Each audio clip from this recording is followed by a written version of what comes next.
ঢাকা বিশ্ববিদ্যালয় ক্যাম্পাসের আশেপাশে বসবাসরত সুবিধাবঞ্চিত ও ছিন্নমূল পথশিশুদের নিজ পছন্দ অনুযায়ী ঈদের পোশাক কিনে দিয়েছেন ঢাকা বিশ্ববিদ্যালয়ের অমর একুশে হল ছাত্রদলের সাবেক সভাপতি আব্দুল্লাহ আর রিয়াদ।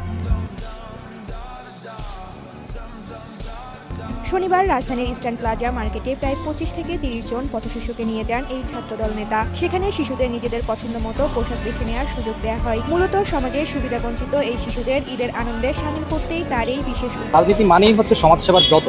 তো সেই অবস্থান থেকে এটা আমার মাথায় আসছে যে এই যে সুবিধাবঞ্চিত পথশিশু আমরা সবাই ঈদের আনন্দ উপভোগ করতে পারি। বাবা মার সাথে শপিং কমপ্লেক্সে যাই, বড় মার্কেটে যাই।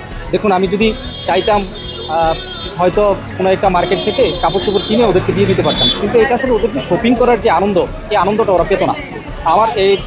আমি চেষ্টা করেছি যে তারা যেন এই শপিং করার যে আনন্দটুকু, ঈদের যে অরিজিনাল ট্রু যে আনন্দ, সেটা যেন উপভোগ করে। তাই আমি আমার এই ক্ষুদ্র প্রচেষ্টা নিয়েছি আর কি।